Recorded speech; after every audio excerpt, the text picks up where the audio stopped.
Kenapa Nabi bilang begini? Andai saja boleh manusia sujud kepada sesamanya manusia, maka istri saya wajibkan sujud depan suaminya. Dengar baik-baik, bukan Nas'at Latif bilang, Bu. Nabi, andai saja boleh manusia sujud kepada sesamanya manusia, maka kalian istri saya wajibkan cium kakinya itu suaminya. Kenapa? Karena ibu harus tahu, dosa ibu kami para suami yang tanggung.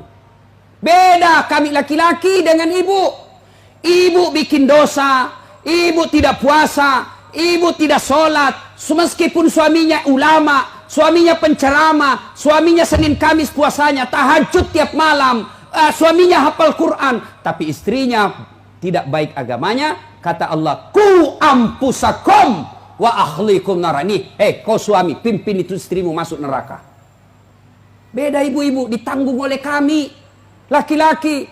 Suaminya tukang judi, suaminya pengedar narkoba, suaminya perselingkuh, suaminya pemakan haram, tapi istrinya istrinya baik, rajin sholat, taat sama suaminya, perintah suaminya diikuti.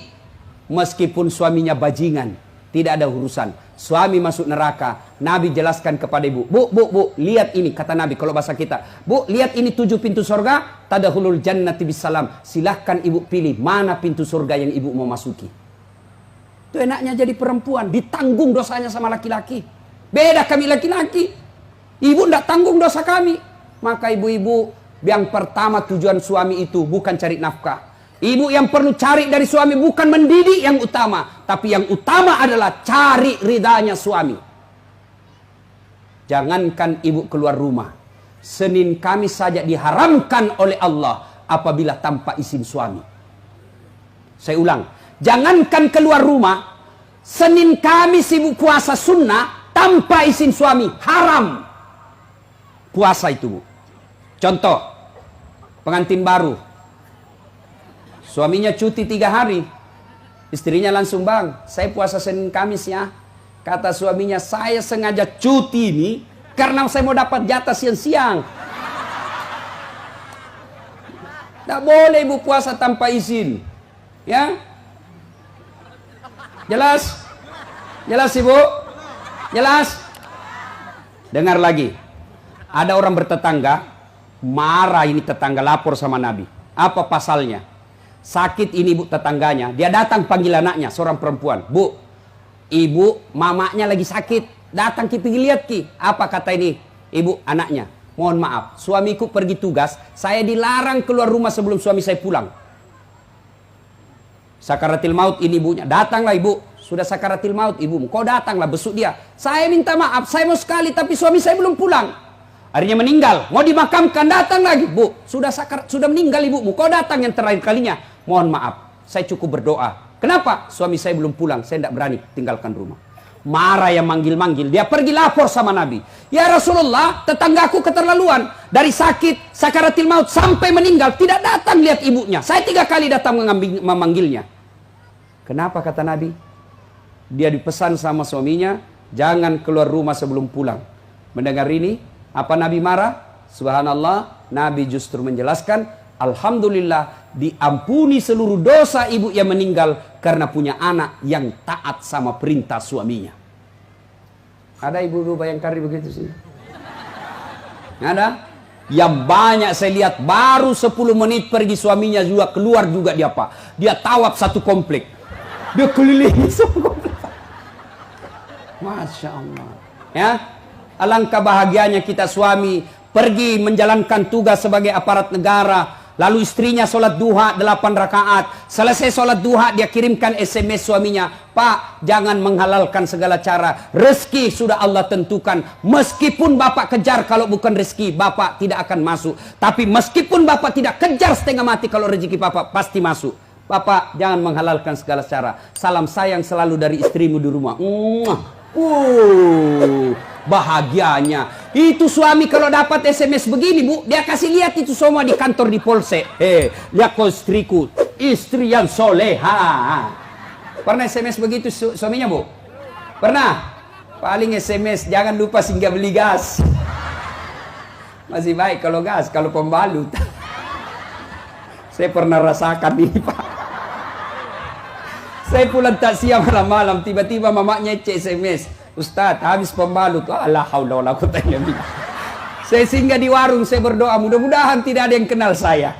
Begitu saya bayar, tiba-tiba ada ibu bilang, Ustadz beli pembalut. Langsung aku bilang, biar mi daripada saya melahirkan.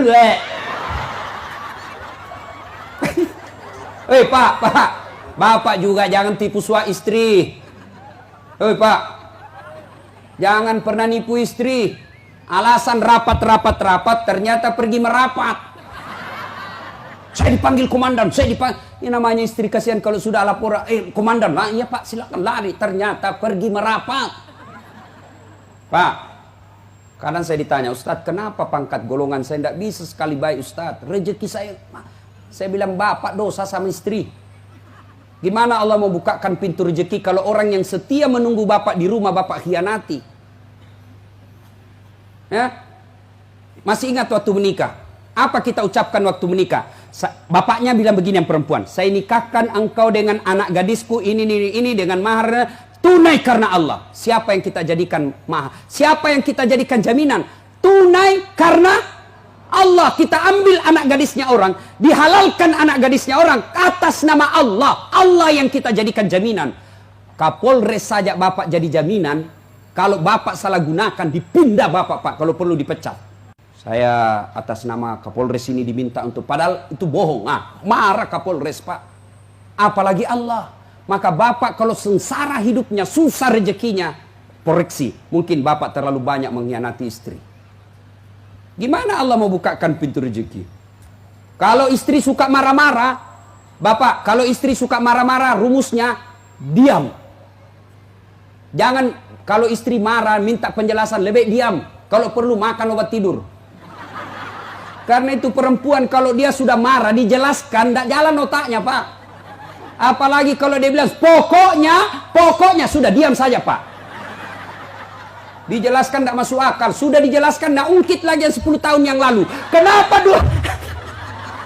ini semua ini. Sudah lewat 7 tahun, masih tidak ungkit-ungkit lagi. Pada dia bilang, sudah mindak mi berhenti mak. Bertengkar, itu dulu. Maka lebih Bapak minum obat tidur.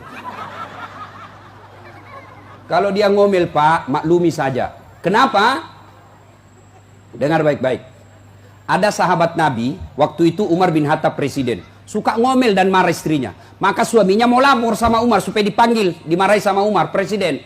Begitu dia mau lapor sama Umar, dekat dari rumah Umar, dilihatnya Umar juga dimarahi sama istrinya. Pulang dia bilang, presiden aja dimarah, pulang dia. Besok ketemu sama Umar, ya Amirul Mukminin, saya lihat Anda kemarin marah-marah sama istri, diam-diam saja, senyum. Dengar bapak-bapak, dengar para lelaki.